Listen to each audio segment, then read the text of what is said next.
¿Qué tal? Buenos días. Les saludo cordialmente en esta segunda conferencia magistral y bueno, presento en un momento al equipo que nos estará apoyando en esta conferencia. Estará como moderadora la maestra Margarita Andrade Chacón y como representante del Congreso el maestro Sergio Ramón Martínez Ferreira, su servidora, Liliana Valo Rodríguez. Y bueno, en esta ocasión tenemos el gusto de escuchar a la doctora Nora Beites Sichero. Me permito leer una breve semblanza de ella. La doctora estudió su doctorado en Administración de Empresas por parte de la Universidad Saege de Madrid, España, y es pasante de doctorado por la Universidad Americana de Acapulco en el programa de Administración Pública y Ciencia Política. Cuenta con una maestría en Administración de Instituciones Educativas del Tecnológico de Monterrey y una especialización en Políticas Públicas con perspectiva de género. Actualmente es asesora especializada en asuntos de la Agenda 2030 para gobiernos locales, estatales y diferentes organizaciones sociales a nivel mundial. En esta ocasión nos comparte una muy interesante conferencia titulada Filantropía y América Latina, avanzando hacia los objetivos de desarrollo sostenible. Y bueno, sin más, le doy la más cordial bienvenida a la doctora y le cedo el micrófono. No sé si nos guste compartir su presentación y le escuchamos, doctora. Muchas gracias. Buenos días a todos. Estoy teniendo un poco de problemas para activar mi cámara. No sé realmente si es mi computadora o los settings aquí de la conferencia, pero empiezo de alguna manera a compartir mi contenido para no perder el tiempo, ¿verdad? Les voy a mostrar primero la presentación, aunque quiero hacer una mención especial sobre los Objetivos de Desarrollo Sostenible, muy en particular para hacer una introducción sobre el tema, porque sé que a veces uno lo toma como algo que tal vez mucha gente conoce, tal vez hay personas que no están tan familiarizadas. Entonces me permiten hacer un repaso breve sobre los Objetivos de Desarrollo Sostenible. Los Objetivos de Desarrollo Sostenible es una iniciativa de la ONU que lo que pretende es sectorizar los problemas del mundo, básicamente, ¿no? O sea, porque a pesar de que algunos países tienen más enfoque en algunos casos de, por ejemplo, contaminación, otros los tienen en cuestiones de desarrollo básico, como son salud, hambre, pobreza y tal, ¿no? Entonces, cada uno de los países tiene un enfoque especial sobre estos 17 Objetivos de Desarrollo Sostenible, de los cuales 16 son objetivos muy puntuales, que son bastante claros, bastante fáciles de entender, y el objetivo 17, que es básicamente en el que mi equipo y yo y la fundación a la que pertenezco nos enfocamos, que son alianzas para lograr estos 16 objetivos. Entonces, los voy a leer de manera muy breve, pero con el primero tenemos fin de la pobreza, que es un objetivo que suena un poco utópico, pero que se refiere a disminuir de manera muy, muy puntual indicadores que tratan los contenidos que se entienden, ¿no? Como parte de la pobreza, como concepto generalizado en el mundo. Luego tenemos, en particular dentro de la pobreza, la cuestión del hambre, y este es un objetivo muy interesante porque el segundo objetivo no solamente se trata de la nutrición, perdón, de la desnutrición, sino la malnutrición. También trata sobre la obesidad, que es un problema en los países ultra industrializados. Y entonces tenemos los contrapesos de la desnutrición extrema en ciertos países en desarrollo y la malnutrición dentro de los países ultra industrializados, ¿verdad? Pues tenemos el tema del salud y bienestar, que es absolutamente global. En ese caso tenemos también todo, pero sí también está este contraste donde tal vez en países en desarrollo, puntualmente en África, por ejemplo, donde tienen problemas como la malaria o problemas que están relacionados a cuestiones ambientales, pero que también tienen un efecto en salud, en los países ultradesarrollados o de primer mundo, si así se les quiere llamar, tienen el problema del desarrollo de enfermedades que están relacionadas con la malnutrición, como por ejemplo la diabetes, que ya prácticamente es considerada una pandemia. Luego tenemos educación de calidad, esa es muy global y se entiende por sí misma. La cuestión de la igualdad de género trata muy puntualmente de la inclusión de las mujeres en prácticamente todos los aspectos de la vida pública y es uno de estos objetivos que son transversales, de los que tenemos varios, pero este es uno de ellos, de los más transversales que tenemos dentro de, de las 17, de las 17 Objetivos de Desarrollo Sostenible. Luego está el agua limpia y saneamiento, que se está convirtiendo en uno de los objetivos más importantes dentro de la Agenda 2030 en el ámbito global. Sí es uno de los más tratados, más platicados, em, más discutidos. Yo creo que uno de los más importantes hoy para la Agenda 2030. Y hago alusión a la Agenda 2030 porque la Agenda 2030 es también una propuesta de la ONU en cuanto a la planeación dentro de estos 17 Objetivos de Desarrollo Sostenible. Es una propuesta de planeación para los gobiernos sobre cómo trabajar de manera muy puntual estos objetivos y medir su alcance. En el 7 estamos hablando de la energía asequible y no contaminante, y aquí vamos con todas las energías renovables. Vamos en el 8 con el trabajo decente y crecimiento económico, que fue un objetivo que al inicio no tenía tanto peso porque tenía más importancia en cuestiones de derechos laborales y en esta parte, pero después de la pandemia, durante y después de la pandemia tomó una relevancia muy importante, se empezó a medir mucho la importancia de este objetivo. Luego tenemos el 9, que es industria, innovación e infraestructura, y este está muy enfocado a los países industrializados, que tienen una gran producción y el impacto que tienen en este sentido en sus economías y en cómo ir trabajando cada uno de los sectores. El que le sigue es otro de los objetivos transversales, que es la reducción de las desigualdades. Es muy interesante y muy importante para nosotros como región en América Latina, este, este puntual objetivo. Luego tenemos las 11 ciudades y comunidades sostenibles y esto habla de una generalidad de la sostenibilidad. Ahí podríamos entrar en detalles, ¿no? Sobre lo que se entiende por sostenibilidad, pero sí habla de todos los aspectos que hacen a la planeación de las ciudades y cómo volverlas más sostenibles.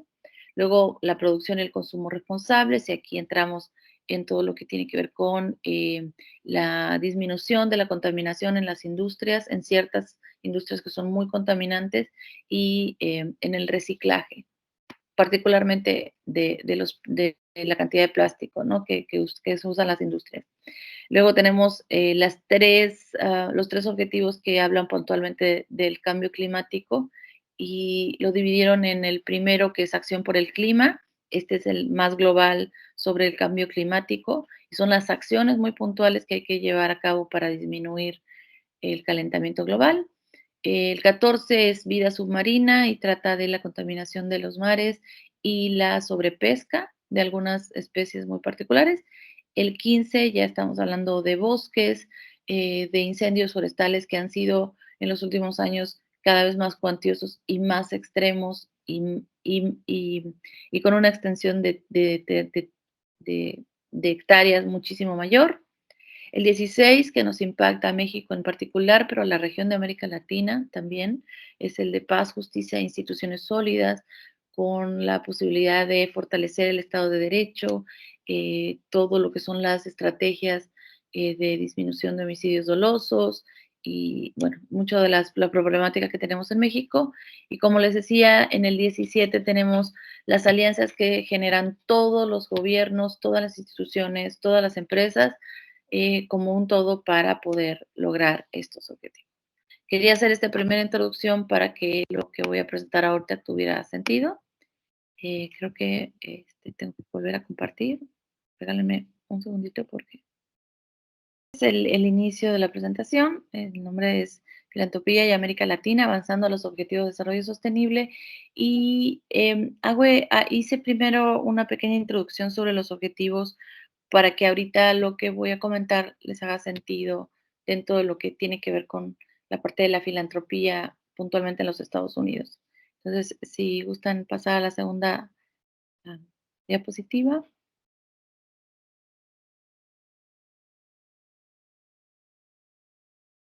¿Ahí está bien, doctora? Sí, claro. Digo, si me Muy apoya con bien. la segunda diapositiva para poderla ver la que sigue, porque yo no la puedo.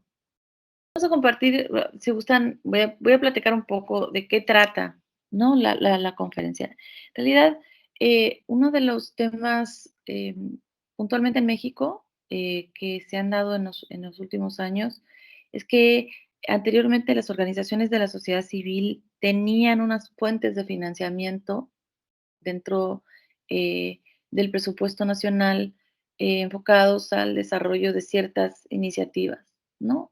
No necesariamente alineados a los objetivos de desarrollo sostenible, pero sí con iniciativas de alguna manera con enfoque social. La filantropía en los Estados Unidos es de larga data. Las fundaciones funcionan desde hace realmente muchísimos años. Tienen una cultura del financiamiento diferente al que tenemos en México. Y a la falta hoy de financiamiento dentro de lo que son proyectos de desarrollo sostenible o incluso de proyectos sociales por parte de los organismos gubernamentales actuales, muchas organizaciones, universidades, fundaciones y demás no encuentran espacios donde financiar proyectos, incluso hasta de investigación, ¿no? Entonces nos vemos muy limitados a la hora de poder recurrir al financiamiento de proyectos que pueden ser de gran impacto, ¿verdad? Para una, la comunidad científica, pero también para el desarrollo social. Entonces, el enfoque aquí es un poco comentarles, nosotros hemos venido trabajando con las fundaciones de los Estados Unidos desde hace más de 15 años, de qué manera ellos tienen un contacto muy puntual con México para la dispersión de estos recursos que están em, bien etiquetados para el desarrollo y que con el nacimiento de la Agenda 2030 de los Objetivos de Desarrollo Sostenible, prácticamente todas las fundaciones en los Estados Unidos ya están alineadas a estos objetivos de desarrollo sostenible y por tanto los proyectos que financian tienen un poco este sentido. Entonces, la idea es un poco explicarles cómo funcionan las diferentes fundaciones en los Estados Unidos para financiar muchos de los proyectos de sostenibilidad que yo he estado viendo que son parte de, de, de este programa y que pudiera ser de utilidad para ustedes en el caso de que quisieran, ¿no? Expandir sus posibilidades de financiamiento. Creo que todavía estamos en la carátula. No sé si podamos bajar a la segunda. Ahí va. Bueno, en una pequeña introducción, filantropía, para aquellos tal vez que no estén tan familiarizados con el término, se refiere al acto de donar dinero, bienes, tiempo o esfuerzo, porque también la colaboración técnica, mucha gente no lo toma en cuenta, pero el apoyo técnico en proyectos también es una donación que las fundaciones hacen muchas veces, y las donaciones en especie, por supuesto, son parte del paquete, por decir así, de los recursos que están disponibles para donar dentro de este contexto. Y decía que hoy están muy alineadas a los esfuerzos globales para crear un mundo más justo en el entendido de lo que son los objetivos de desarrollo sostenible. ¿Y por qué lo hacen a través de los objetivos de desarrollo sostenible? Porque en realidad es como si fuera un lenguaje común que tienen ahora casi todas las fundaciones y en las que la presentación de los proyectos, al estar alineados a uno u otro o incluso en una combinación de varios, permite entender hacia dónde va enfocado. Porque cada fundación en los Estados Unidos y en general en el mundo está muy segmentada.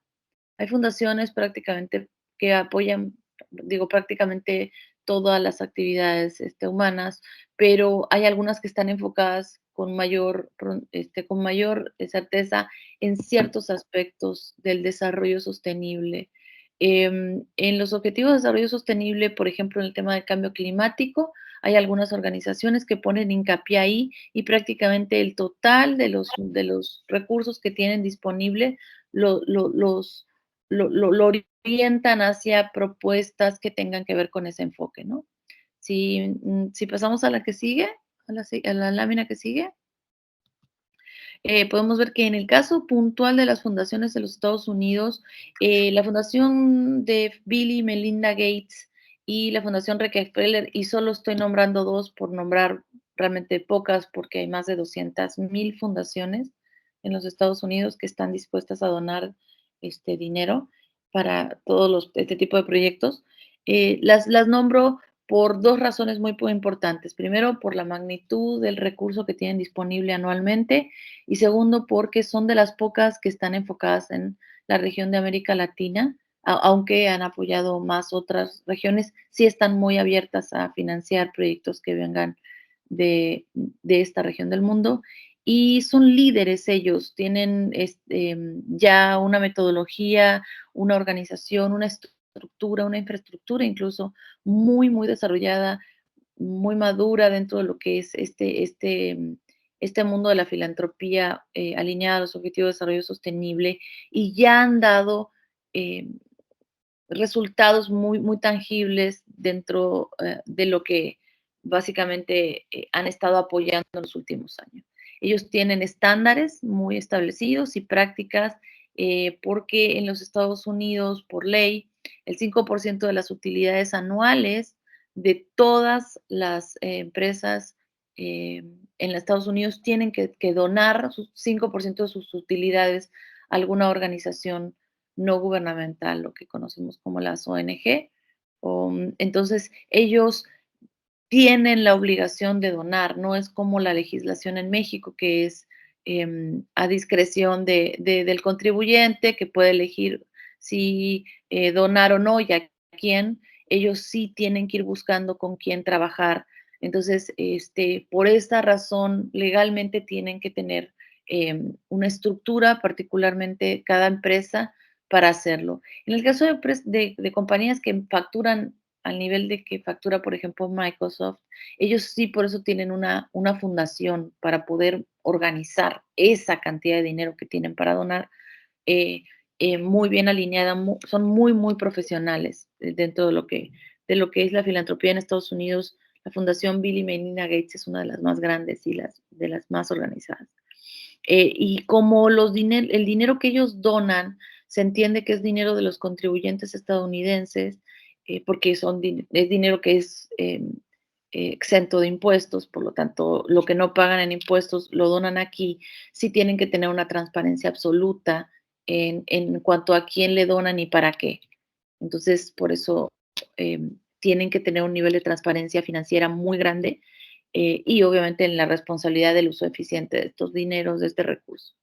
Por lo tanto, el IRS, que es el SAT de nosotros, o sea, la Secretaría de Hacienda en particular, la que se encarga de los impuestos, es quien les hace auditorías constantes a las fundaciones para saber cómo han estado manejando ese dinero, ¿no? Dentro de los Estados Unidos. Y ahora te voy a explicar un poco lo que pasa entre las fundaciones de los Estados Unidos y muy puntualmente el contexto de México, ¿no? Si podemos pasar al que sigue.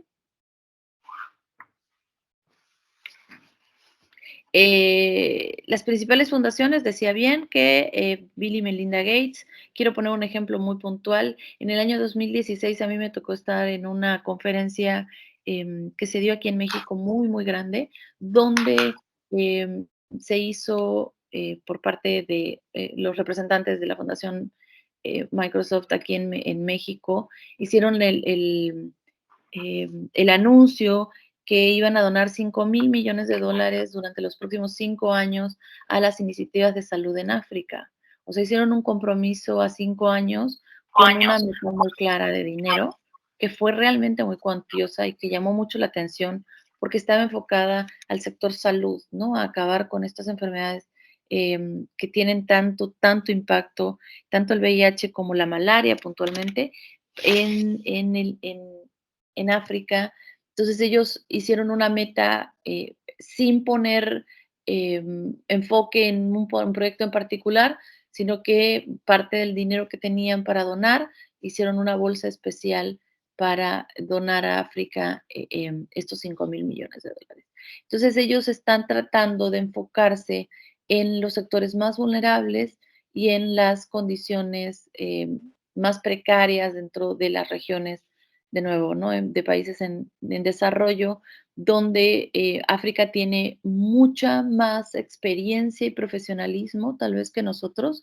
No es porque sus problemas sean más acuciantes o sean más claros o más grandes, sino que tienen décadas de profesionales que se han dedicado a solicitar recursos a los Estados Unidos. Entonces, a pesar de que la legislación a través del Tratado de Libre Comercio, eh, lo que el TEMEC es ahora para nosotros, que esto no cambió nada, esta parte que nos beneficia mucho, el trato fiscal que le dan a los donativos, tan, tanto para Canadá como para México, es como si fuera del mismo país. O sea, para Estados Unidos, un donativo hacia México, hacia Canadá o hacia Israel, tiene un tratamiento fiscal idéntico al que tienen las organizaciones no gubernamentales dentro de los Estados Unidos. Esa excepción fiscal solo existe para nosotros y para estos 3 países, y no lo hemos sabido, aprovechar, justamente por lo que decía, porque no tenemos un cúmulo de profesionistas que conozcan a detalle todo lo que son los procesos para poder solicitar este recurso. Y a pesar de que África, por ejemplo, no cuenta con ese beneficio fiscal, son los que más reciben dinero. Es una ironía, ¿verdad? Pero ellos tienen em, una larga trayectoria en lo que tiene que ver con el acompañamiento de la filantropía estadounidense con sus propias organizaciones de la sociedad civil, pero toda la tramitología que deben hacer para que los donativos que hagan las organizaciones puedan ser tomados en cuenta en los Estados Unidos es mucho más compleja que la nuestra. La nuestra está muy simplificada y ahorita en una gráfica van a ver cómo nosotros, a pesar de tener la ventaja fiscal y económica y legal, no aprovechamos esto para poder solicitar recursos para el desarrollo de nuestras iniciativas. Si seguimos con la lámina que continúa, de favor. Gracias. Una cosa que sí es importante decir, nosotros tal vez en México cuando teníamos Edesol como creo la instancia de gobierno que más financiaba a la sociedad civil en México, el dinero que se destinaba a las iniciativas de la sociedad civil no estaba bien fiscalizado y sobre todo no se medía el impacto de ese dinero porque tal vez esté el entendido de que el dinero que se donaba a las fundaciones, perdón, a las organizaciones de la sociedad civil no tenía que ver necesariamente con el dinero de los contribuyentes, era como dinero a fondo perdido que se les decía, ¿no? Y el a fondo perdido es que parecía como que al fondo perdido parecía como de no tienes ni que comprobarlo y no importa lo que hagas con él. Como no lo tienes que devolver, prácticamente ahí te va de regalo, ¿no? Entonces, no tenemos una cultura de la evaluación del impacto de los proyectos que hacemos y por lo tanto, no solamente no se pueden medir, sino que no se les puede dar seguimiento. Entonces, en esta falta de profesionalización del sector, nos vemos atrapados nosotros mismos en el no poder crecer, ¿no? Y no poder mejorar y profesionalizar nuestras prácticas para poder ser objeto de mayor cantidad de recursos en donativo. Y por lo tanto también nos complica mucho lo que es la transición a poder pedir recursos en el extranjero, porque no únicamente se trata de hacer una traducción del proyecto al idioma de la fundación objetivo, sino que tiene que ver con el entendido de cómo la fundación mide el impacto de el recurso que dona, porque hay que empezar que ellos tienen que dar sus propias declaraciones ante la autoridad fiscal en su país, y entonces van a decir, bueno, si tuviste que donar fuera del país, ¿por qué y para qué? ¿Y cómo mido el impacto que tendría al nivel global? Todo lo que son iniciativas de cambio climático y la parte, ¿no? de las afectaciones que tienen que ver con la parte ambiental son un poquito más sencillas porque se entiende que el mundo ya está tan globalizado que lo que pasa tal vez en una región nos impacta.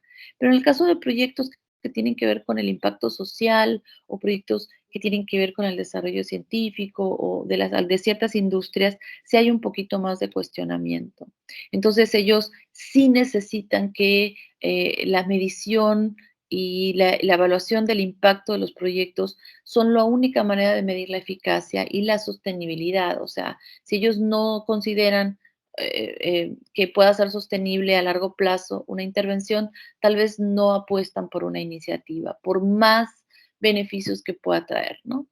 Y en esto, por ejemplo, en el caso que decía yo de la fundación de Bill y Melinda Gates, ellos como se enfocan en erradicar ciertas enfermedades muy puntuales en África, eso sí se puede medir muy bien porque lo cuentan en cantidad de vacunas, en cantidad de intervenciones hospitalarias, en cantidad de personas infectadas y demás. Entonces, la data que tienen ellos, la cantidad de información que ellos pueden condensar después de una intervención es tan cuantiosa que hace que esos compromisos se puedan alargar y por eso hacen compromisos a 5, a 10, a 20 años, ¿no? Entonces eso le da sostenibilidad a los proyectos que se presentan.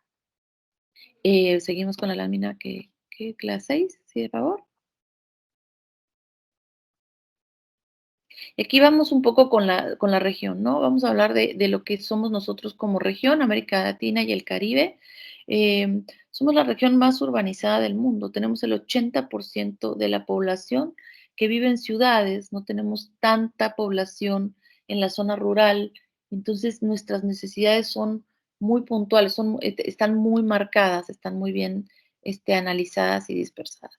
El 24% de la población vive en asentamientos informales, en cada país tiene un nombre diferente. En Brasil se llaman favelas, en la Argentina se llaman villas, miseria, en México también hay un poco de esto, pero es un fenómeno regional que se da mucho, ¿no?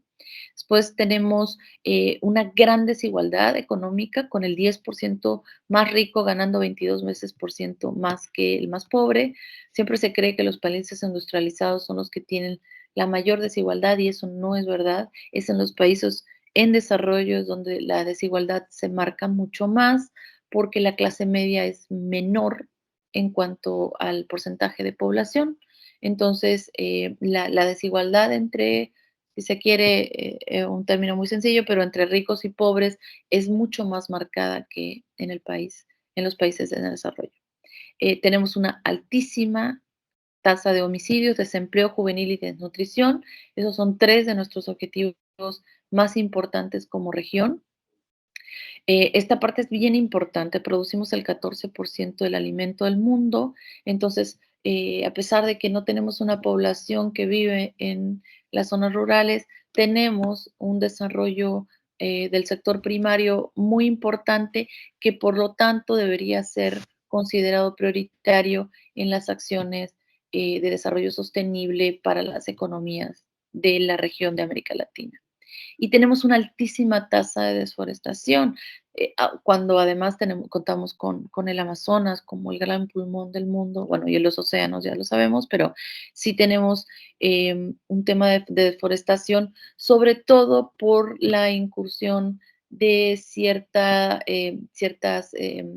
prácticas agrícolas, entonces, ¿no? Se desforestan grandes hectáreas de bosque para introducir nueva agricultura. Seguimos con la lámina que sigue, de favor. Y bueno, estos son los desafíos que serían lo que estaría centrado en las iniciativas que estarían tomadas como prioritarias para la región, que es la desigualdad, como lo comentaba recién, la pobreza y la exclusión, acceso a educación de calidad, No el acceso a la educación, porque sí tenemos una alta población que está escolarizada y que sí tenemos las escuelas necesarias. A lo que se refiere es a que salimos muy bajo siempre en los últimos años y particularmente en esta última medición, en los em, en todo lo que son las evaluaciones de impacto y de aprovechamiento escolar, en contraste con otros países de la OCDE, por ejemplo. Salud y bienestar, tenemos una altísima tasa de desnutrición, pero también de malnutrición. Ese es un problema muy grande. No tenemos un desarrollo urbano sostenible, tenemos desarrollo urbano, pero nunca es sostenible porque la planeación de las ciudades no está enfocada a la sostenibilidad.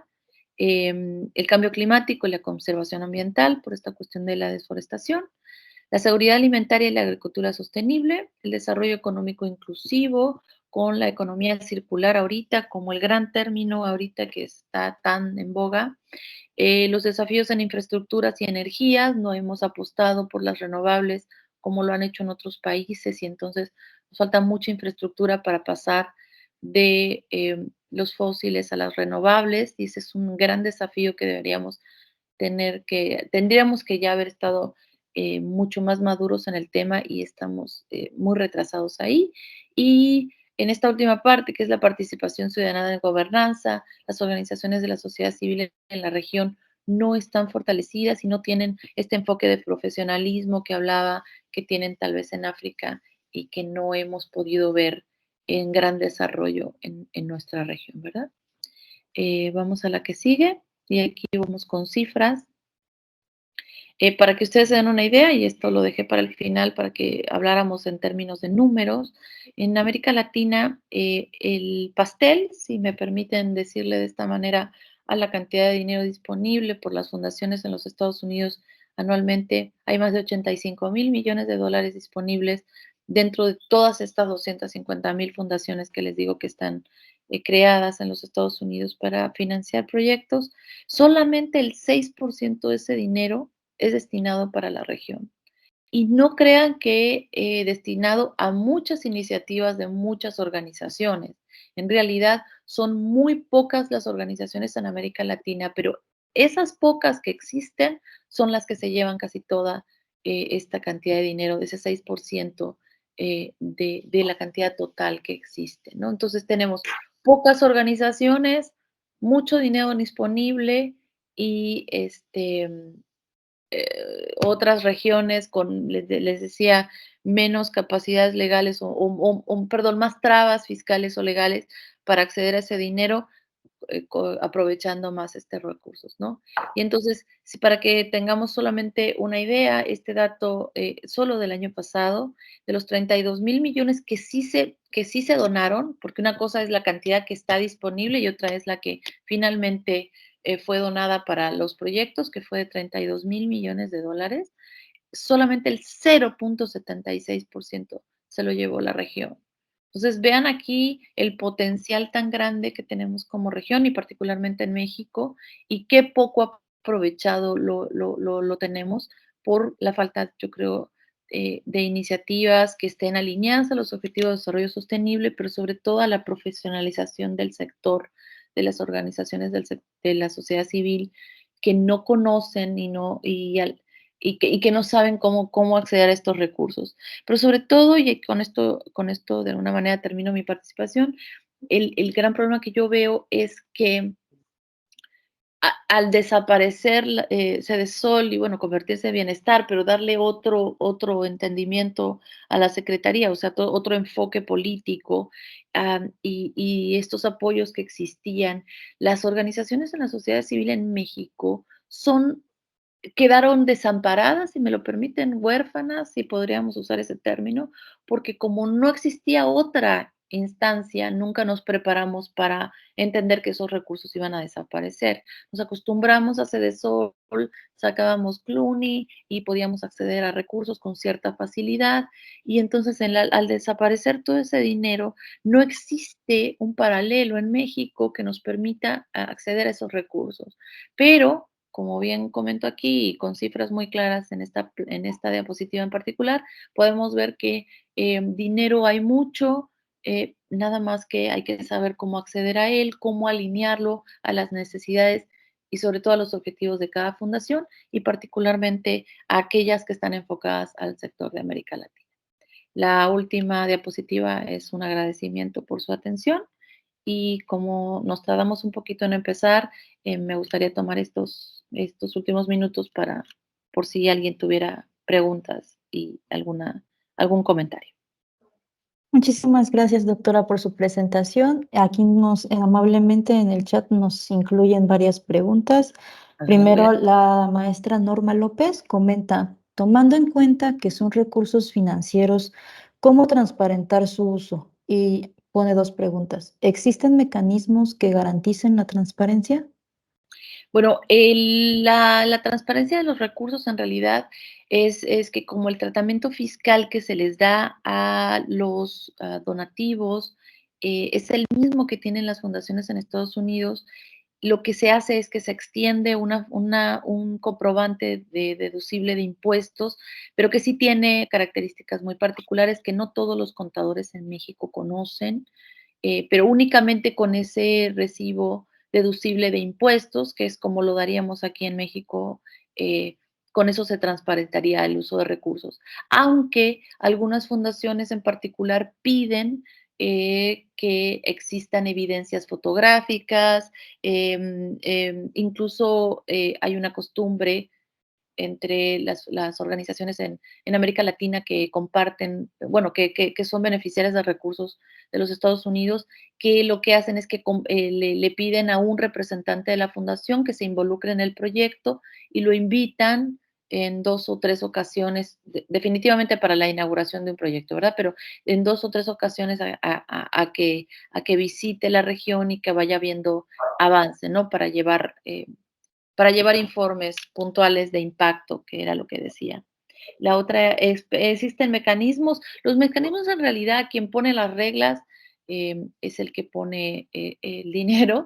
O sea, ellos que son, cada fundación tiene su proceso, son muy claros a la hora de hacer un compromiso con una organización y dicen claramente desde el inicio cuáles van a ser los entregables y la manera en que hay que transparentar el uso del recurso. Eso es por parte de cada fundación. Ok, muchas gracias. Y la doctora Liliana también nos permite dos preguntas. Primero que nada, agradece su conferencia y ella dice, ¿cuál sería su propuesta para atender la seguridad alimentaria en México con el Objetivo de Desarrollo Sostenible 2? ¿Y cómo acercar, disculpen, recursos a las comunidades de forma efectiva? Bueno, antes que nada de nada, por gracias a la conferencia. La propuesta en realidad es que existen proyectos muy interesantes que había, que ya estaban creados y que sé que además muchas de las universidades en México que trabajan proyectos del sector primario tienen muy, muy, muy maduros, muy organizados, que tienen además data muy interesante. Los proyectos están ahí, yo sé que existen y que están muy bien diseñados. Lo que hay que hacer, el primer paso siempre es alinearlos a los objetivos de desarrollo sostenible, es rehacer el proyecto para que podamos atender las metas y los indicadores que marca cada objetivo. Entonces, el objetivo 2 tiene metas muy concretas y tiene indicadores muy concretos. Entonces, es una reingeniería del proyecto para, si me permiten el término, cambiar el lenguaje, o sea, los objetivos de desarrollo sostenible y particularmente la Agenda 2030 tiene como un lenguaje muy claro que obviamente puede ser traducido a cualquier idioma, pero estos indicadores que se marcan por cada objetivo nos permiten rehacer el proyecto para poder este, eh, al atender, ¿no? Esa parte. Entonces, realmente, aunque la propuesta tenga que ver con la seguridad alimentaria en México, lo único que hay que hacer es que cualquier proyecto que ya exista, hay que nada más transformarlo al lenguaje Agenda 2030, Objetivo de Desarrollo Sostenible, y acercar esos recursos. En realidad, es solicitar el dinero. Las comunidades pueden hacer solicitudes muy puntuales. Nosotros, por ejemplo, en particular la Fundación ACNAU, es una fundación que tiene base en Miami, somos un sponsor fiscal, lo que quiere decir que somos un puente entre las fundaciones de los Estados Unidos y las iniciativas en América Latina. O sea, lo que hacemos nosotros es que recibimos los proyectos, les cambiamos un poco el lenguaje para alinearlos a los objetivos y solicitamos el dinero a las organizaciones, perdón, a las fundaciones que sabemos que donan especialmente para ese sector. Entonces, de alguna manera, al nosotros ser un puente, les explicamos cómo ir dispersando el dinero para poder llegar a las comunidades, ¿no? Pero también para que la evaluación de impacto sí se pueda dar y de alguna manera cómo trabajar tanto con quien dona como con quien recibe, ¿no? Para que en los dos casos haya un impacto positivo, ¿verdad? Espero haber contestado la pregunta. Después hay uno de requisitos que deben cumplir los proyectos que permitan accesar. Para poder accesar al dinero, repito, nosotros de alguna manera tenemos una fundación en México también que se llama Fundación ACNOW. Eh, el requisito más grande es ser donataria internacional. Tenemos que tener la donataria autorizada por parte de la Secretaría de Hacienda y Crédito Público. Tenemos que tener la autorización del SAT para poder recibir ese dinero. Yo he notado, y este es un comentario muy personal que les permito, me den la libertad de hacer, yo he notado en los últimos años como la gente que trabajaba la parte de la CLUNY ya no tienen recursos, están como un poco desolados porque aunque uno pida y solicita esta CLUNY era una clave única que permitía que una organización en México accediera a dinero de la Secretaría de Desarrollo Social, lo que era Sol. Esas personas ahorita ya no tienen mucho trabajo, por decir así. Entonces están muy a la orden, si así me lo permiten, están muy dispuestos a apoyar a las organizaciones que quieran acceder a estos dineros y los asesoran también en cómo obtener la donataria autorizada por parte de Hacienda. Trabajaron durante muchos años con los dos y a pesar de que no son las mismas instancias de gobierno, conocen bien cuáles son los requisitos. Pero el gran requisito para poder recibir ese dinero es ser donataria, porque, como decía, para poder acceder al dinero y para que puedan hacerse transferencias, se tiene que emitir un recibo que sea deducible de impuestos, tanto en Estados Unidos como en México. Entonces, esa única instancia que permite que uno emite ese documento es el SAT. Gracias, doctora. También tenemos otra pregunta. ¿Cómo puede contactarse a la Fundación ACT Now? ActNow, está en la página web, creo que está en mantenimiento ahorita, pero creo que ahorita funciona. Si quieren, aquí lo escribo en un mensajito y les pongo la página web, actnow, latam.org. Ostentando. Aquí le acabo de poner la liga. Permítanme ver aquí rapidísimo, sí, porque hasta donde sé, me dijeron que estos días estaban poniendo aquí. Va a haber una convocatoria. Creo que en abril empieza la convocatoria en México y en realidad les digo, como nosotros trabajamos con toda América Latina, va a haber una convocatoria en abril donde se va a abrir una posibilidad para que organizaciones en México que sí sean donatarias, lo digo porque para nosotros es un requisito que tenemos que tener para poder apoyarlos. Sí, está en inglés y ahorita está abierta. La que creo que está en mantenimiento entonces es la de México, que es Fundación ActNow. Aquí la pongo también, fundacionactnow.org. Esta creo que es la que está en mantenimiento entonces. La de Estados Unidos está libre, ahí va a aparecer va a haber una pestaña en español y va a haber una convocatoria de recursos para instituciones que tengan donataria autorizada para acceder a proyectos que estén alineados a los objetivos de desarrollo sostenible y lo que nosotros vamos a hacer es ayudarlos a ir buscando los diferentes modelos de financiamiento que pueden tener. Permítanme un momento para ver qué había hacer. Después de contactarse, decía, ¿cree usted, doctora, que se pueda solicitar recursos por estas fuentes para proyectos de apoyo a empresas de nueva producción que fabrican productos ecológicos? Sí, las empresas no pueden ser donatarias. Eso lo digo desde el inicio porque las SASB por ley no son donatarias porque sí tienen un fin de lucro y eso es lo que las distingue de las organizaciones de la sociedad civil. Pero si existe una empresa, la empresa puede tener una subsidiaria, pueden tener como si fuera una sucursal o pueden tener pueden crear una organización, una asociación civil que esté relacionada con la actividad de la empresa y que a la vez, desde el inicio siempre se dice la transparencia. Ellos no, en Estados Unidos no tienen problema que ustedes digan, esta fundación está creada, perdón, bueno, sí, esta fundación aquí en México es una fundación también, pero pues decimos, esta organización está creada para poder trabajar con la empresa tal y tal, para los procesos de la empresa tal y tal, eso no pasa nada, pero sí tienen que cumplir con la ley para poder acceder, pero sí, sí se puede. De hecho, todo lo que tenga que ver con las acciones climáticas, los objetivos 14, 15, perdón, 13, 14 y 15, que son los de climático, ahorita tienen la prioridad. El 6 del agua prácticamente se lleva toda la atención, sobre todo en la región de América Latina. Pero sí, hay que tener una asociación civil con donataria autorizada para acceder a ese dinero.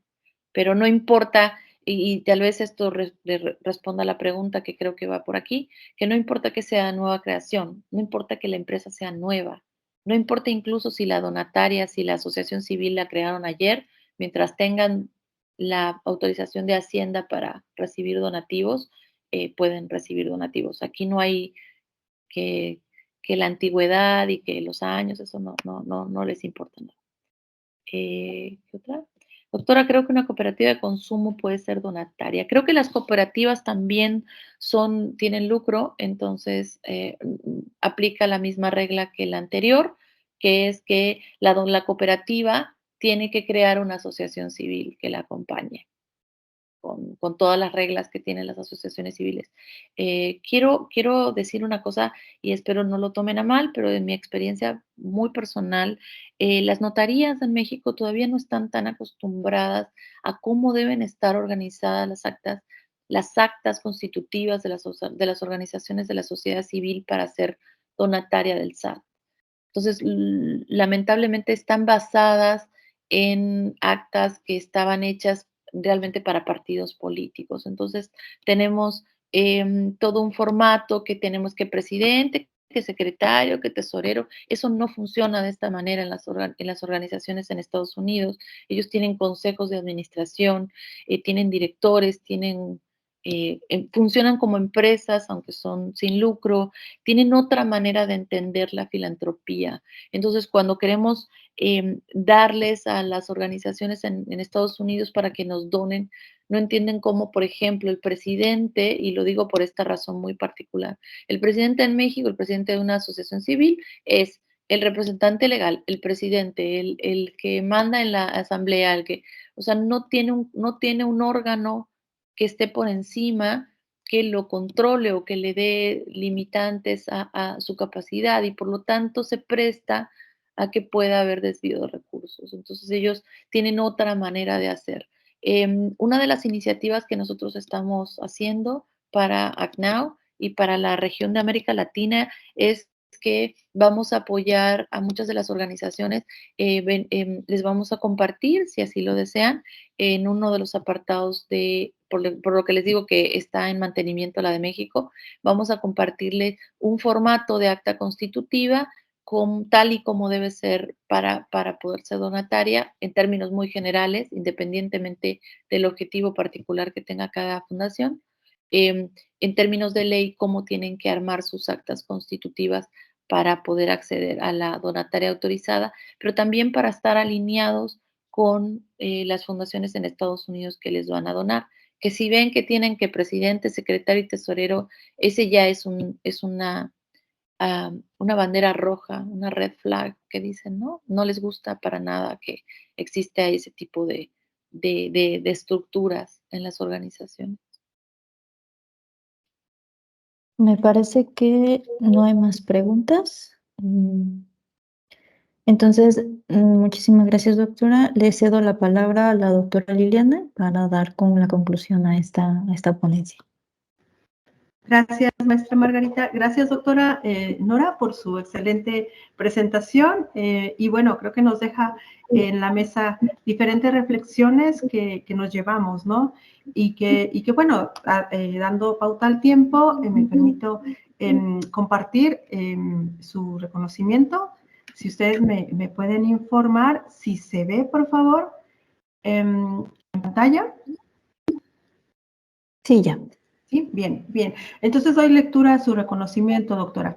La Universidad Michoacana de San Nicolás de Hidalgo, a través de la Facultad de Ingeniería en Tecnología de la Madera, la Universidad Nacional Autónoma de México, a través del Centro de Investigaciones en Geografía Ambiental y la Escuela Nacional de Estudios Superiores Unidad Morelia, el Cuerpo Académico de la Maestría en Ingeniería Industrial del Tecnológico Nacional de México, Instituto Tecnológico de Orizaba, la Promotora Nacional de Economía Solidaria, la Federación de Cooperativas Federadas LTDA, la Universidad Nacional Arturo Juarez, a través del Programa de Gestión de la Tecnología y la Innovación en el Medio Socioproductivo y la Federación Global de Profesiones AC, otorga el presente reconocimiento a la doctora Nora Vieites Cicero por su destacada participación en el primer Congreso Internacional Multidisciplinario Sustentabilidad y Desarrollo Alimentario, dictando la conferencia magistral titulada Filantropía en América Latina, avanzando hacia los objetivos de desarrollo sostenible. Se extiende la presente a los 8 días del mes de febrero del 2024 y la firman el presidente de la Federación Global de Profesiones, el maestro Juan Pablo Díaz Moreno, y la secretaria general de la Federación Global de Profesiones, la licenciada Sandra Patricia Vázquez Hernández.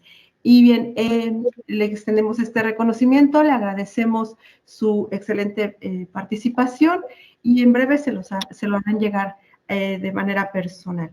Y bueno, antes de cerrar la sesión, les invito a la siguiente conferencia que dará inicio a las 12 horas de este día.